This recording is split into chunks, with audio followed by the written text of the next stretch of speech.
Bonsoir et bienvenue à tous dans ce journal. Au sommaire de l'actualité, soirée à la bougie pour de nombreux habitants de la cité capitale.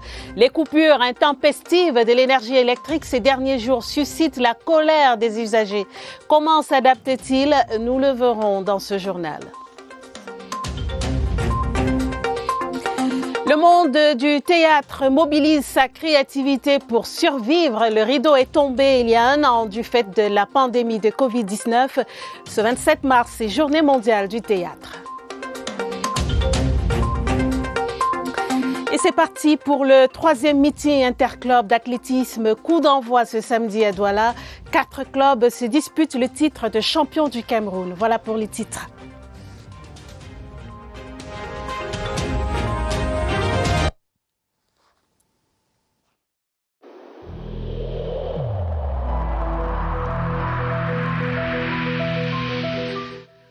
Je vous exhorte de nouveau à porter vos masques, à vous laver régulièrement les mains et à faire appel à un médecin ou à tout autre personnel de santé au cas où des symptômes apparaissent.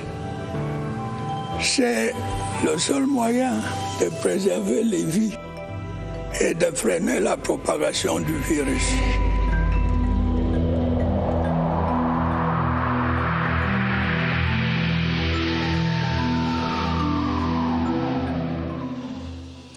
Et merci de nous rejoindre sur la CRTV en ouverture du journal La Grogne des habitants de la cité capitale. Depuis plusieurs jours, ces derniers bois du noir. De nombreux quartiers subissent des coupures intempestives de l'énergie électrique, entraînant des conséquences sur leur quotidien. Certains services et autres activités connaissent de sérieuses perturbations, obligés de s'adapter comme on peut. Voyons ce reportage de Joël Igor Abanda. Nous sommes ici au quartier Mana depuis bientôt 2 semaines. Cette structure qui fait dans le transfert d'argent national et international connaît de nombreuses perturbations dans son travail à cause des coupures d'électricité observées ici. Le groupe tel qu'il est là, 25 heures d'utilisation, nous devons déjà refaire le plein. C'est pas évident. Et ça coûte cher dans les coûts de production de nos services. Ce vendredi 26 mars 2021, pas d'énergie électrique depuis 8 heures dans ce complexe commercial. Depuis pratiquement une semaine, le groupe électrogène est mis à contribution pour pallier ce problème de délestage. Nous consommons pratiquement 20 000 francs par jour en carburant. Et avec l'activité des gens qui ne marchent pas bien, nous ne réalisons même pas une bonne marge pour pouvoir supporter cette charge. Ces 2 comptoirs réfrigérés ont subi le choc des coupures d'électricité. De nombreuses activités sont ainsi impactées par cette situation. Les salons de coiffure ne sont pas en reste. Ce salon de coiffure dépense en moyenne 6 000 francs CFA par jour pour alimenter son groupe électrogène. Bien sûr qu'on ne s'en sort pas avec le carburant qui est si cher, mais on est obligé d'utiliser le groupe pour satisfaire nos clients, qu'ils essayent de vite de réparer les pannes parce qu'on souffre vraiment. Les coupures de l'énergie électrique se généralisent dans la ville de Yaoundé. De nombreux quartiers de la ville passent des journées entières sans lumière et cela impacte sur de nombreuses activités des populations. Et ces dernières années, pourtant, les investissements destinés à la desserte ont été conséquents, notamment l'installation de transformateurs de grande capacité et la construction de nouveaux systèmes hydroélectriques. La réponse du gouvernement pour pallier les coupures d'électricité, c'est dans ce reportage de Cyril Kingembepe. Le territoire est subdivisé en 3 grands réseaux pour mieux gérer les questions d'électricité. Le réseau interconnecté Nord pour les 3 régions septentrionales, le réseau interconnecté Est pour la région du Soleil Levant et le réseau interconnecté Sud pour les 6 autres régions. Il est question de mieux protéger le transport de cette énergie dans le réseau interconnecté Sud, vandalisé assez souvent par des individus mal intentionnés. À la Sonatrel, on rassure qu'en 2020, le Cameroun a acquis 180 MVA d'énergie pour les sources de Kondengui, Arala, Limbe et Lokbaba et a mis en fonctionnement le barrage de Memveleu. La production et la distribution sont l'autre pan.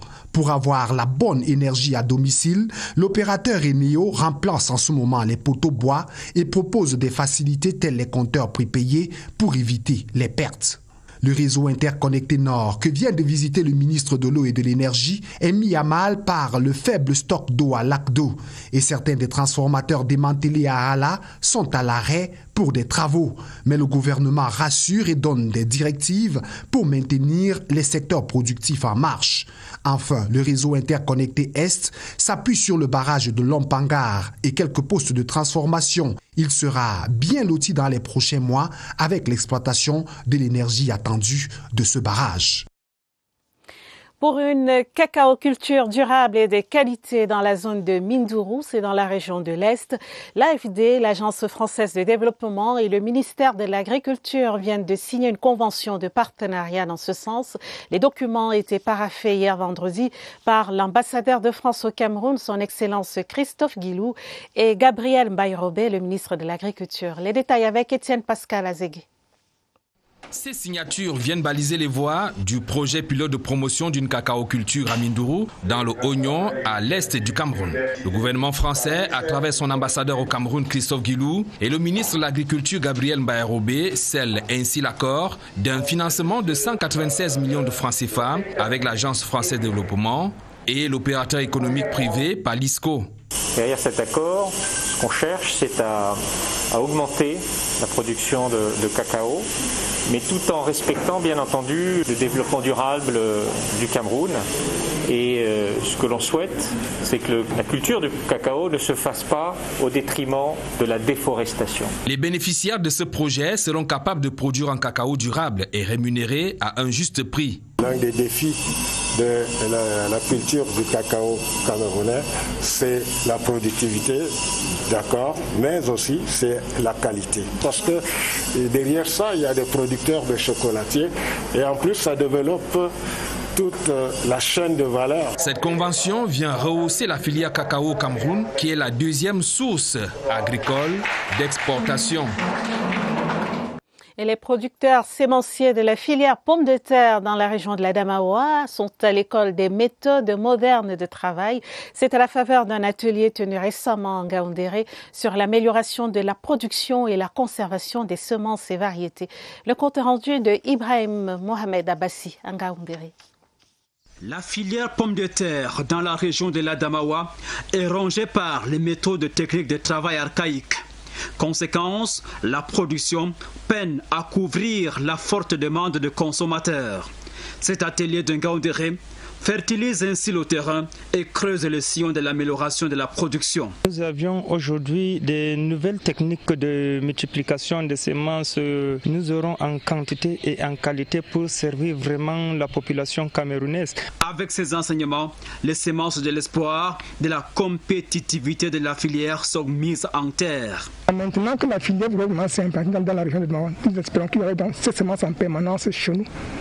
Pour le bien des producteurs. Les producteurs vont dès à présent se mettre au travail pour améliorer leurs revenus et renforcer la sécurité alimentaire. Dans l'actualité également, les 14 élèves du lycée bilingue de Kribi impliqués dans une affaire de mœurs pourront affronter sereinement les examens officiels cette année. Décision du ministre des Enseignements secondaires, Nalova Lyonga, en visite dans la cité balnéaire, présidait la cérémonie de rétrocession à l'État d'un bâtiment R+1 et d'un laboratoire scientifique. Les précisions de Freddy Medingui à Kribi. Le lycée bilingue de Kribi compte plus de 5000 élèves, dont 1708 déplacés internes du nord-ouest et du sud-ouest. Sur place, la ministre des Enseignements secondaires a levé tout équivoque sur l'affaire des mœurs qui a fait le tour des réseaux sociaux. Ces élèves n'ont jamais arrêté d'être élèves du lycée bilingue de Kribi. Et les élèves impliqués dans cette vidéo malheureuse ont promis à Madame le ministre des Enseignements secondaires hier qu'ils feront tout pour laver leur honneur en réussissant au baccalauréat. Elle a demandé aux uns et aux autres de se mobiliser pour pouvoir accompagner ceux qui se sont passablement égarés. Une nouvelle page s'ouvre donc pour cet établissement octogénaire, désormais doté d'un bâtiment R+1, de 8 salles de classe, 4 bureaux et d'un laboratoire scientifique équipé sur fonds propres. En recevant les clés des mains du président de l'APO Malapa, la ministre Nalova Lyonga les a confiées au proviseur Jean-Maurice Noir pour poursuivre la marche vers l'excellence. Lutte contre le commerce illicite, 4 tonnes d'écailles de pangolin géant viennent d'être saisies par la douane camerounaise à Gashiga, c'est dans la région du Nord. La cargaison d'une valeur estimée à environ 4 milliards de francs CFA sur le marché asiatique a été présentée au gouverneur de la région, Jean Abatédi. La correspondance de Claver Pascal Nanga. Au poste de contrôle de Gashiga, tout est parti de l'exploitation du dossier du camion en transit non conventionnel en provenance de la République démocratique du Congo, passant par la République centrafricaine pour le Nigeria. L'unique moyen pour lequel nous pouvons dissiper cette incohérence, c'est de procéder à la fouille.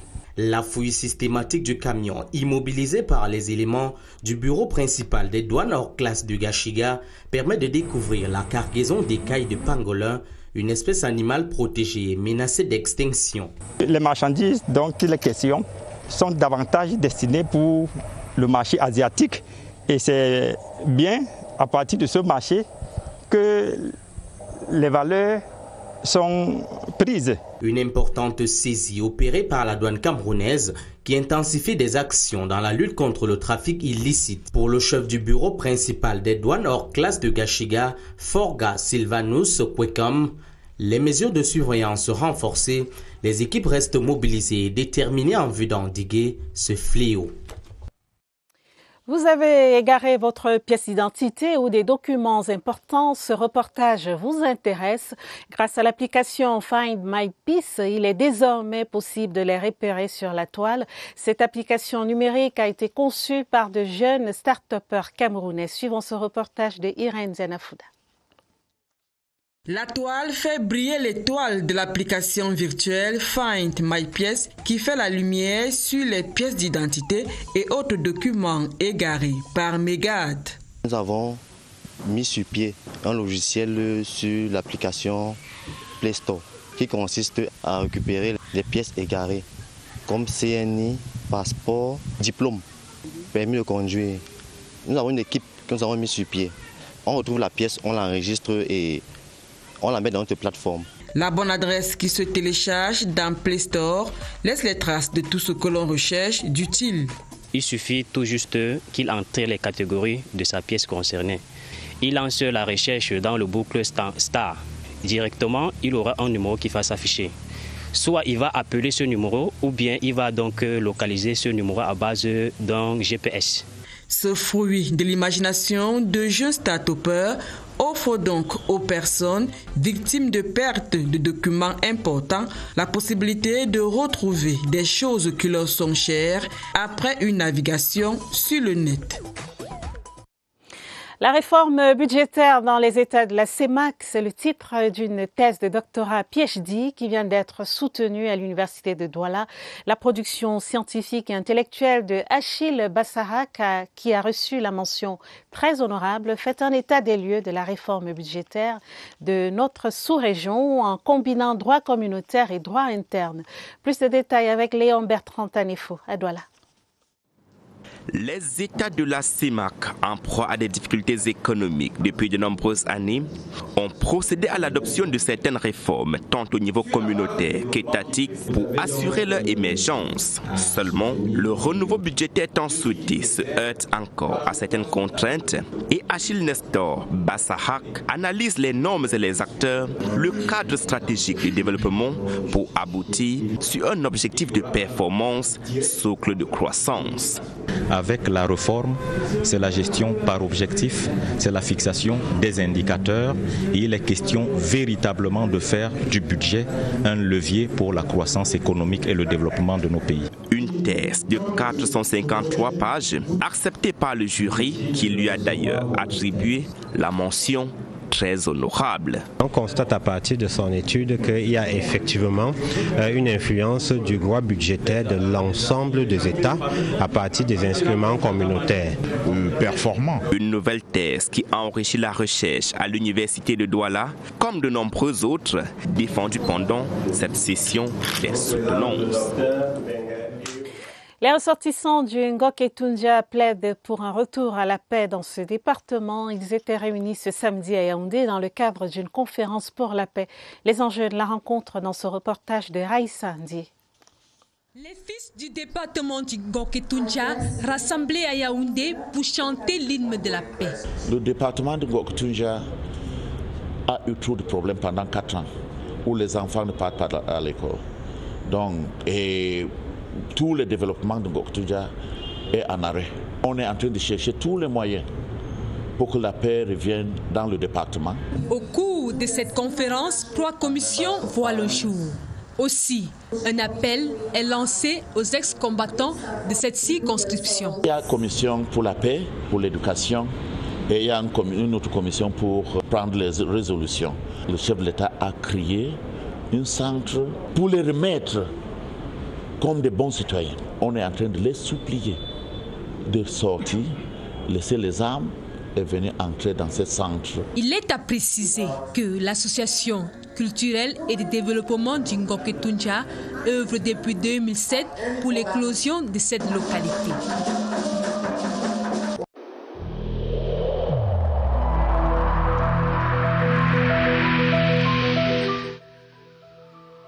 Malgré nos efforts, le Covid-19 a endeuillé de nombreuses familles et provoqué de graves difficultés dans le fonctionnement de notre économie et de notre société.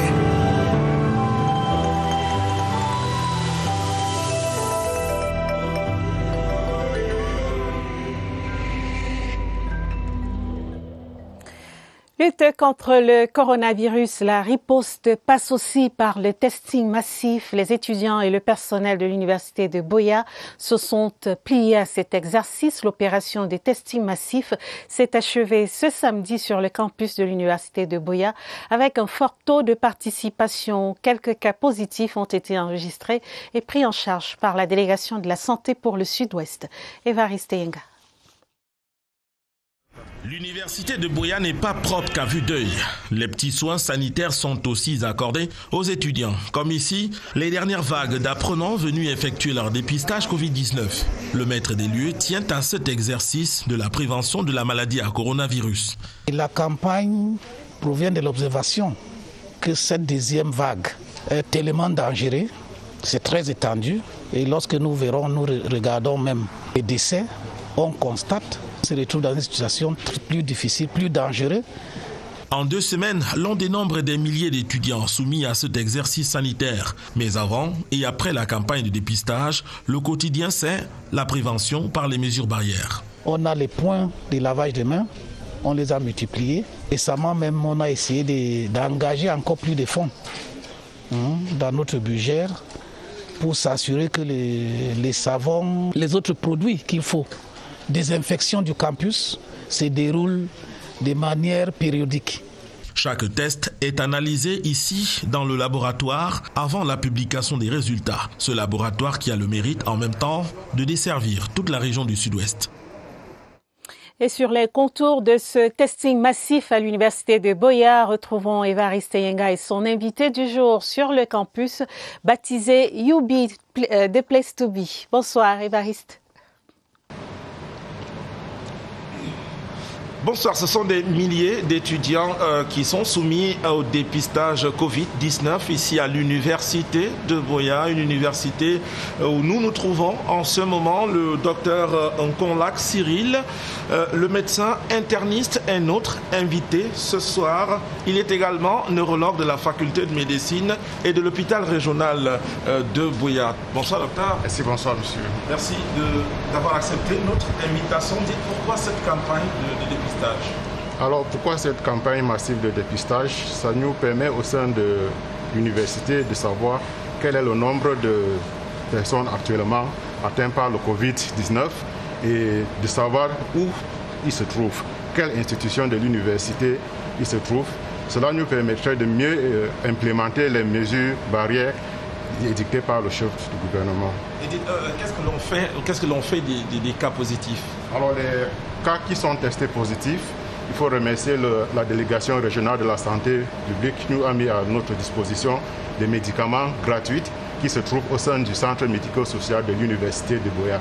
Alors les cas positifs sont mis sous traitement, demandés de se mettre sous quarantaine et au bout de 10 jours, ils refont un test et si c'est négatif, ils peuvent reprendre les cours facilement. Merci à vous, Dr Conla. Vous êtes partie prenante active à cette campagne de dépistage massive menée ici à l'Université de Buea. À vous le plateau. Merci beaucoup, Évariste. Dans la suite du journal, ce 27 mars, c'est Journée mondiale du théâtre. L'occasion de prendre la température de l'activité en cette difficile période imposée par le Covid-19. Le rideau est tombé il y a un peu plus d'un an déjà. Les salles de spectacle sont vides.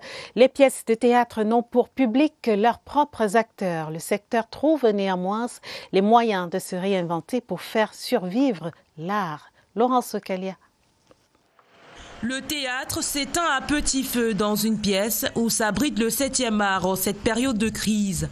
La situation, d'un genre dramatique, oblige les acteurs du secteur à changer les rôles s'ils veulent rester sur le feu des projecteurs. Par exemple, à ONU, nous faisons une programmation qui intègre plusieurs journées, c'est-à-dire on fait des programmations du jeudi, vendredi et samedi, ce qui fait qu'on a minimum 25 à 30 personnes dans la salle en respectant la distanciation et au bout de 3 jours, on a au moins 80 à 90 personnes qui auront vu la représentation. Même cliché au studio d'enregistrement de Mbaladeux à la CRTV. Les décorations et déguisements de spectacles habillent le magasin depuis plusieurs mois aujourd'hui. Les salles pourtant vides respirent à peine, étouffées par la pandémie. De là à penser qu'on peut ainsi continuer à vivre de notre métier, je crois qu'il y a un bémol. Il faut vraiment craindre qu'on arrête d'être homme de théâtre au Cameroun. Il y a donc un souci de se réinventer pour ressusciter tout le monde, du malade imaginaire de Molière aux enfants d'aujourd'hui de André Billon. Et sous les feux des projecteurs de cette journée mondiale du théâtre, un acteur, un homme de culture incontournable sur la scène théâtrale camerounaise, Daniel Doe, sous le personnage de Oncle Otiama, est bien connu du grand public. Ce soir, il tire le rideau pour présenter sa vie professionnelle et sociale. Barbara Padjama l'a rencontré. Mais comment mettre en lumière Daniel sans l'oncle Otiama? Lorsque tu m'appelles au mot en plein monde, ajoute Nîmes. Oui, personnage qui caricature la vie du villageois comme symbole du citoyen dans notre pays. Voilà oncle Otiama.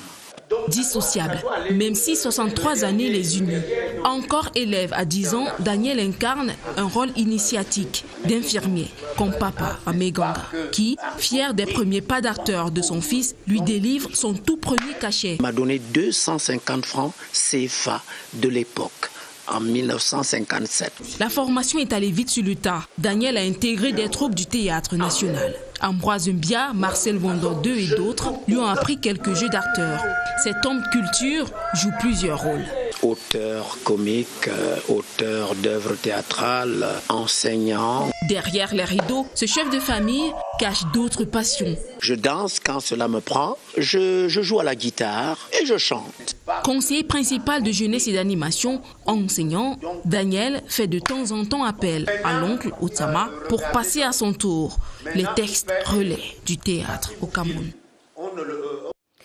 Le livre de la semaine à présent, la police municipale à l'ère de la décentralisation au Cameroun, un ouvrage de 220 pages qui porte la signature de Marie-Rose Binembe, juriste enseignante associée à l'université de Douala.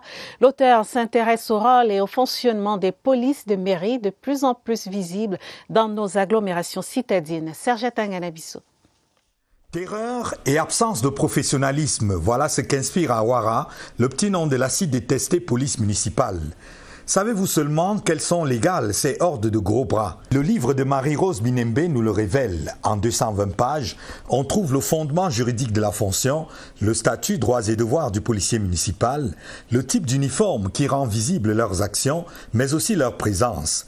On découvre alors que c'est une faute lourde pour un policier municipal de détenir ou de faire usage d'une arme, même blanche. Devant la violence de certaines interventions, l'auteur plaide tout de même pour un recours tel un bâton ou une bombe lacrymogène. En attendant, les voir sans un OPJ, officier de police judiciaire qui surveille, voilà une autre faute. Ils peuvent verbaliser, vous sommer de vous identifier, inspecter du regard sans toucher vos colis, saisir et conduire en fourrière vos animaux, immobiliser votre voiture, c'est la loi. Le reste, comme les contrôles de permis et autres, non, parce qu'ils ne sont que des redresseurs de tort faits à la ville. Une digue contre l'indiscipline et l'incivilité avérée, ces villageois égarés dans la cité. Enfin, qui est fâché contre Awara peut aller se plaindre, pas se pendre. Le maire, leur hiérarchie dernier recours, mais il y a avant le chef de patrouille au PJ et même le contentieux devant le juge judiciaire. Ce livre a commencé comme un cours en fac de droit à l'université de Douala.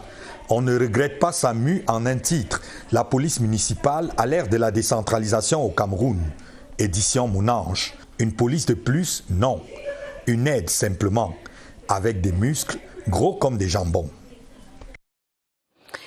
En religion, les festivités marquant la commémoration du 10e anniversaire de la mort de Monseigneur Thomas Kwisi, 3e évêque de Nkonsamba, viennent de s'achever dans le chef-lieu du département du Mongo. L'événement a donné lieu à une série d'activités couronnées par une messe d'action de grâce en la cathédrale de l'Immaculée Conception de Nkonsamba. Monseigneur Dieudonné Espoir Atangana, évêque de Nkonsamba, a prié pour le repos de l'âme de l'illustre disparu et pour la paix au Cameroun. Joseph Itoté, à Douala. Au cours de la célébration eucharistique, Monseigneur Dieudonné Espoir Atangana, l'évêque de Nkonsamba, a salué l'œuvre de Monseigneur Thomas Kwisi, dont les contributions ont été déterminantes dans le champ de l'inculturation. Son itinéraire pastoral a été retracé à l'occasion. Et de cet itinéraire, il ressort que l'héritage de l'illustre disparu s'inscrit dans le registre de l'innovation religieuse qui traduit en même temps son degré de créativité. Né en Nkonsamba en 1928, Monseigneur Thomas Kwisi va mourir le 16 mars 2011 dans la ville qu'il a vu naître. Gabriel Diankou, neveu du défunt évêque, reconnaîtra en lui les talents d'un éveillé toujours guidé par la lumière divine. Liberté et authenticité. Le 3e évêque de Nkonsamba en avait fait son option et était de ceux qui ont posé le problème de l'africanisation du christianisme pour mieux répondre aux spécificités de l'âme africaine. Au cours de cette messe pontificale, Monseigneur Dieudonné Espoir Atangana a prié pour la paix au Cameroun, non sans invoquer la miséricorde de Dieu sur l'humanité en but au coronavirus. En sport, le 3e meeting interclub d'athlétisme s'est ouvert ce samedi au stade annexe de Douala-Japoma. 4 clubs en lice pour le titre de champion du Cameroun, FAPT Yaoundé, Cameroun Sport, INGS et puis Athlete in Action. Une compétition également en vue des qualifications pour les prochains championnats d'Afrique en juin prochain en Algérie et les Jeux olympiques au Japon. Edouard Penda à Douala. Près de 150 athlètes présents à l'annexe de Douala-Japoma pour une place qualificative aux compétitions internationales. Parmi eux, Emmanuel Essemé de Cameroun Sport, vainqueur du 100 mètres monsieur en 10 secondes 56 tierces, et Irène Laure Bonnoc-Bell, vainqueur chez les dames en 12 secondes 41 tierces. Ça a été une plus meilleure course que pendant la demi-finale, donc je me réjouis quand même de la performance parce que je sais que la saison est encore longue et j'aurai plus de courses pour pouvoir faire mes minima. Pour le moment, c'est une performance que j'apprécie, mais ce n'était pas ce que je m'attendais. Je venais pour réaliser 50 mètres au moins, mais à 48 mètres 89, ce n'était pas quand même facile, mais avec le temps, je risque d'améliorer plus. Une compétition, la 3e du genre, qui permettra au club d'être mieux classé pour le titre de champion du Cameroun en attendant les 2 derniers meetings de la saison. Il y a une bataille rude entre les 4 clubs, qui sont les Forces armées police, INGS, Athlete in Action et Cameroun Sport. Donc on espère que le meilleur va gagner. En attendant le 4e meeting d'athlétisme, on note quelques qualifiés. Emmanuel Essemé, Laure Bonnoc-Bell au 100 mètres, Wamba Lucien de l'INGS au lancer du disque pour les championnats d'Afrique en Algérie au mois de juin prochain et une bonne préparation pour les Jeux de la solidarité islamique. 21h, la fin du 20h30, une édition préparée avec la collaboration de Sedou Mamoudou, Raïssa Ndié, Rosine Manga, Mariam Mazou et Salomé Tiamaona. Prochain rendez-vous avec l'information à minuit. Très belle soirée à tous sur la CRTV et à demain, 20h30. Bonsoir.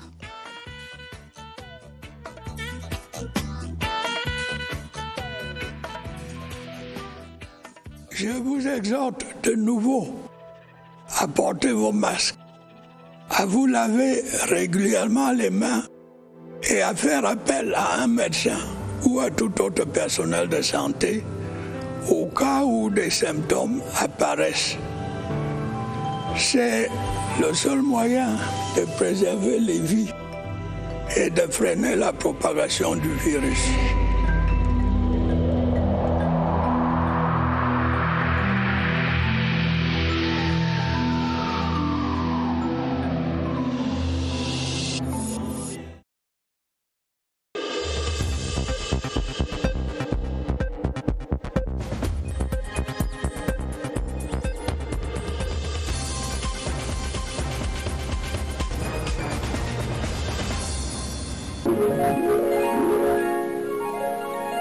CRTV News, ici, toute l'info.